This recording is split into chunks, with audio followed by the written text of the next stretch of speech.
you might not know. The handouts, hopefully all of you got a couple pages of handouts. One is a series of pictures, and the other one is like a schedule. What I'd like to do is to share a few thoughts this morning about what I do and how we have the ministry of Jesus Christ on the different campuses around the country.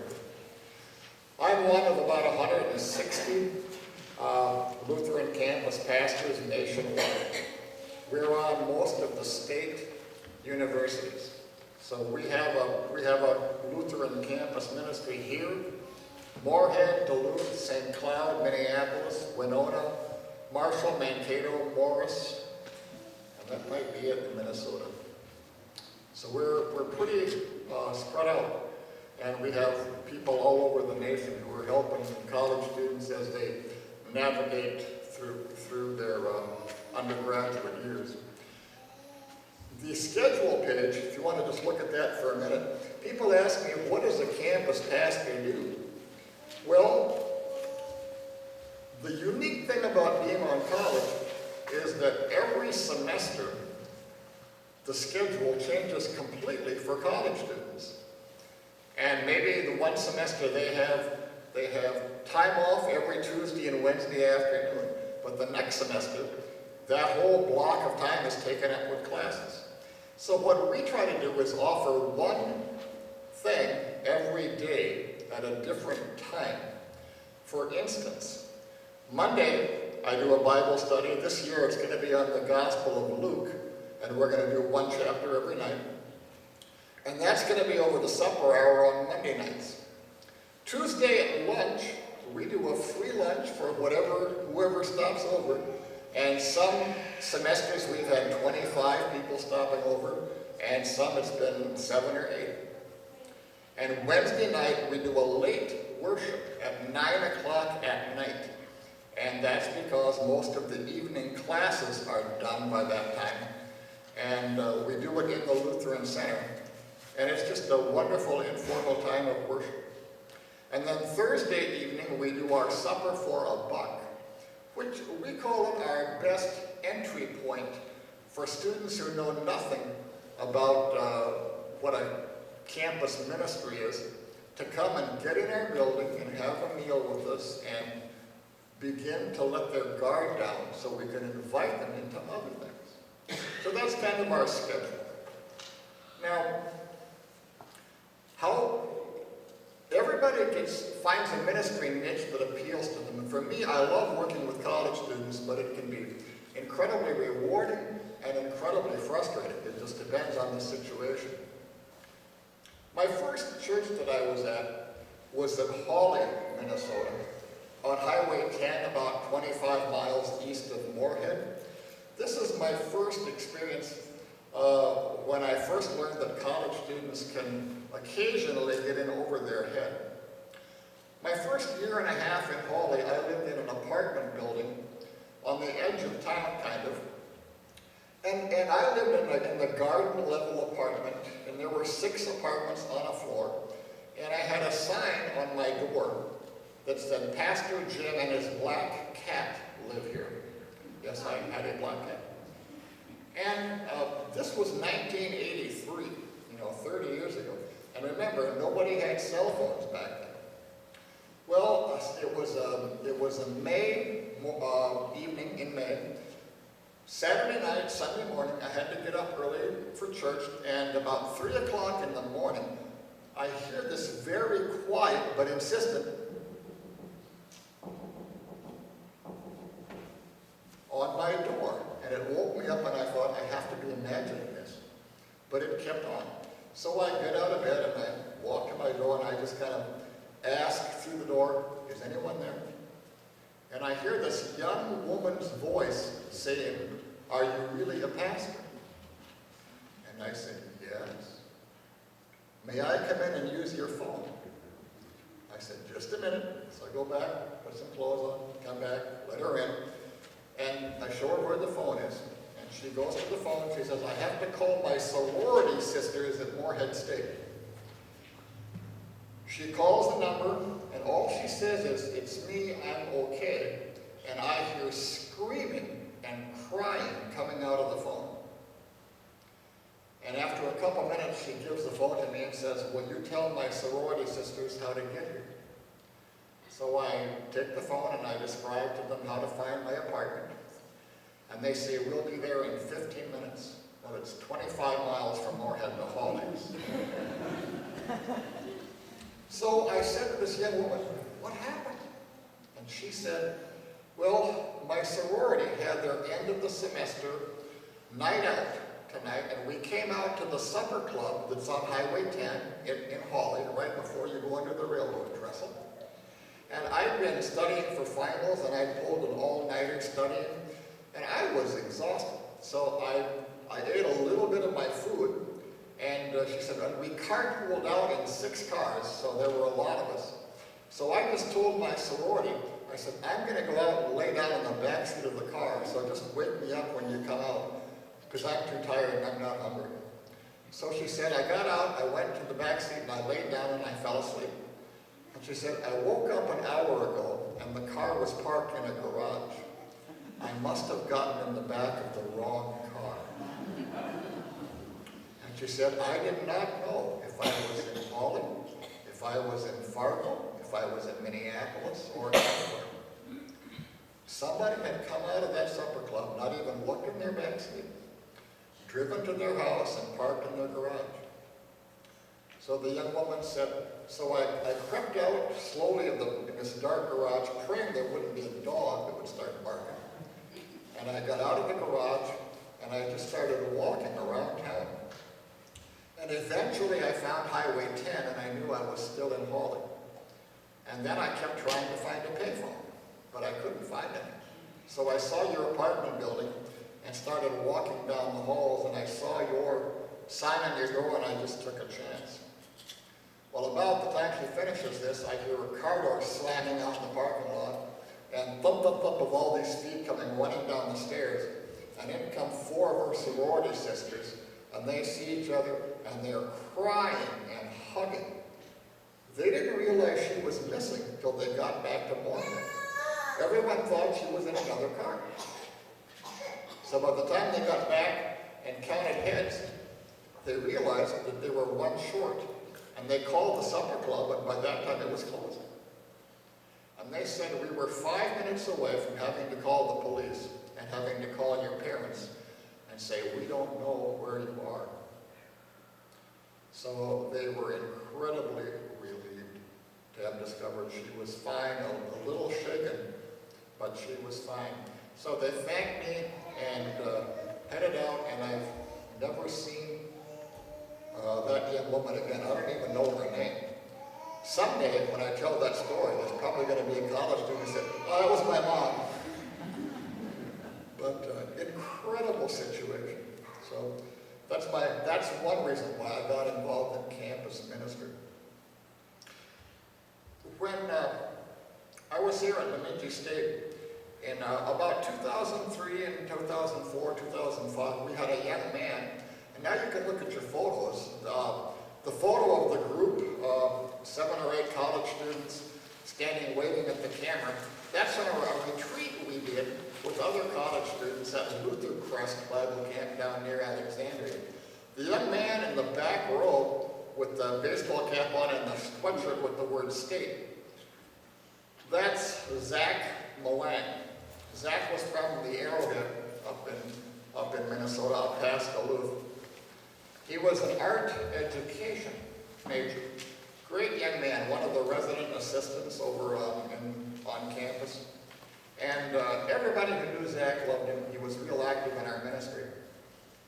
Somehow, at the end of his senior year, he managed to convince the academic powers that he could student teach in Australia. So he got an okay to student teach at a town on the east coast of Australia. So he left at the end of December, and he was scheduled to start student teaching in February. Now Zach had seizures, but he took medication for them. And we don't know what happened. But I got a phone call in early February that Zach's body had been washed up on the beach in Australia. He had drowned. We don't know if he went swimming and had a seizure or what happened. He had so many close friends on the campus, and it was my job to start calling all of his friends to tell them the bad news. And one by one, they would leave class and they would come over and join me at the Lutheran Center. And we just spent the rest of the day in the living room talking about Zach, praying, crying. And when the Bemidji State put together a memorial service for Zach, they asked us to be a big part of that, and we were privileged to do that.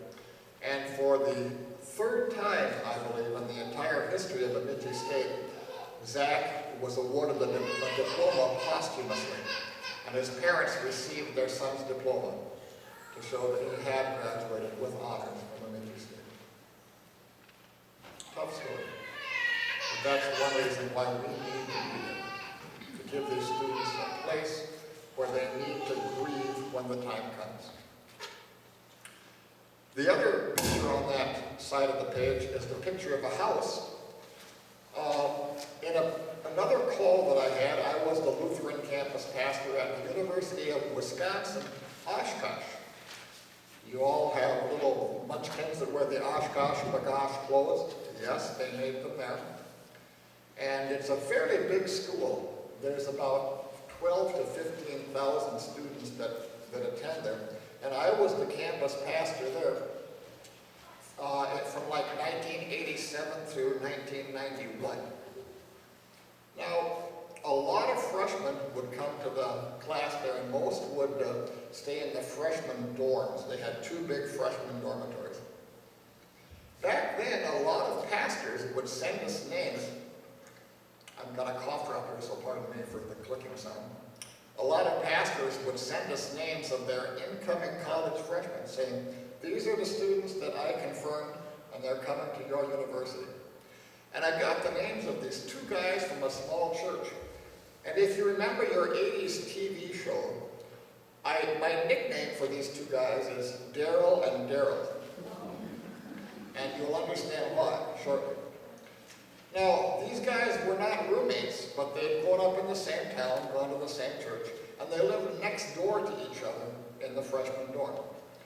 When I got names of students, I would send them a letter introducing myself, and then I would say, I will be phoning you next week and talking to you on the phone, and then trying to find a time where I can come down for 2 minutes so you can meet me, and so I can just give you a couple of handouts about our ministry. So I did this, and I called Daryl number 1. And Daryl number 1 gets on the phone, and I said, hi, Daryl, Pastor Jim from the Lutheran Campus Center. Did you get my letter? Oh, yeah, I got your letter. It's nice to talk to you. I'd like to come down sometime and just introduce myself. Any chance we can do that this week? Yeah, I should be around Wednesday, about 4 o'clock. I'll say, great, that'll work for me. I'll call your buddy Daryl next door and see if he's going to be available that time too. So I called Daryl number 2. Turns out he also was going to be available on Wednesday about that time. So I said, great, 2 birds, 1 stone. I'll be going down. Wednesday comes. At 10 minutes to 4, I do my courtesy call to remind the students I'm on my way. I called Daryl number 1, who picks up. I said, Daryl, it's Pastor Jim, just checking to see if you're there. I'm just going out the door now. I should be down to your room in about 5 minutes. And immediately I could hear panic from this young man, who began to say things like, just leaving, going out the door now. Got a test, got a study, going to the library. Yeah, sorry, not going to be here. And I'm occasionally slow, but I began to get the feeling that maybe Daryl wasn't quite that excited about meeting me. But then I made a tactical error, and I said, well, I understand, so I'll just leave some stuff with your buddy Daryl next door, because I'm going to come and see him too. Okay. And we hang up. I call Daryl number 2 immediately. He picks up. I say, Daryl, hi, Pastor Jim. Oh, yeah? And suddenly I hear in the background, loud pounding on Daryl's door. And Daryl says, just a minute, come in. And of course, I hear Daryl number one's voice loudly going, "Come on, we got to get out of here. We got to leave now. There's a pastor coming to see us. Come on, we got to go." And at that point, there's literally a minute of silence. And you can just see these guys going. Finally, one of the Daryls gets back on the phone and says, "Hello?" And I decide to be nice and say, "Well, it sounds like you two are a little busy today, so why don't we try to do this another time?" "Okay, thanks, bye." Daryl hangs up. Point being, not every college student is ready for a pastor to come and see them. Some want to have a time to kind of spread their wild oats or find their own direction. But we need to be there to always be inviting them back and welcoming them back. And not ever saying, "Okay, you blew it, you can never come back." Lastly, this is the other page, the back side of that. Tabitha was an RA in, I think, Oak Hall, and she came to a lot of our stuff. She's the girl in the water with me, by the way. I'm going to talk about this. And for about a year and a half, she was active and came to our things. And then it was the start of the fall semester, I think 2009, where she said, "PJ, I grew up evangelical covenant, and I don't really want to change, but I've never been baptized. Could I be baptized?" And I said, "Yes, you could, Tabitha." So I said, "Let's talk about that for a while." So we spent a couple hours talking about baptism and what that means. And we had wonderful conversations. And then she said, "Okay, how about if we get baptized in Lake Bemidji?" By this time it was late September. I said, "Okay, we can do that." So we decided to do it on a Sunday afternoon. So she said, "I'll get a hold of some of my friends." So she called her closest friends who were here in Bemidji, her other students. We gathered down at Diamond Point Park, right by the football field, by the swimming beach. And we sat in a circle, and Tabitha told her story to her friends of her faith journey, how Christ had become real to her, and how she, as the months and years had gone on, she really felt like she was missing something, and she wanted to be baptized. She never had that. So it was a great time with their parents, her friends. Then Tabitha and I, we slowly walked into that invigorating water. And I had my camera there, and her friends had my camera. They were taking pictures. That one photo you see is right after we had done her baptism, and I brought her up. She was a little bit cool. And it was just one of the best spiritual experiences that I've had, getting a chance to baptize Tabitha in Lake Bemidji. So every now and then, you get a bonus.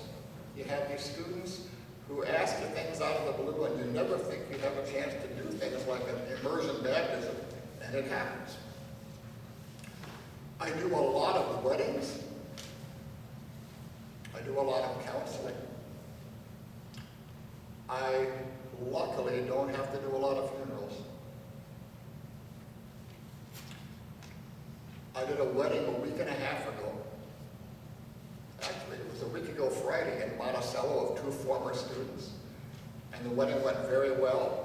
And I was in Chicago for just 3 days with all the rest of my national staff. And I got a text from the groom who said Wednesday he and his new spouse, Michelle, were up on the North Shore doing something, and Michelle fell and bruised her leg and got a blood clot, and a couple hours later passed out in his arms. And when they ran her into Duluth, the blood clot had moved to her lungs, and she was in ICU for 2 days. But now she's getting better. Thank God. I thought to myself, what a honeymoon for those two. But I was able to keep in touch with Bob and Michelle via the magic of technology. So all I want to say here is you never know what college kids are going to be like and what's going to come your way, but we are so needed on the campus. It is the best mission field in the United States. And and it's a privilege to be there. And thanks for your help. Thanks for your prayers. Thanks for lifting us up so we can be there, and when we still have students coming who need things, that we'll have a presence here at the Midget and at Northwest Tech and other places. So that's all I wanted to say today. If you have any questions, bug me during coffee. I'll be happy to tell you more and answer any questions you've got. So thank you. Amen. We'll do the Apostles' Creed. Would you stand if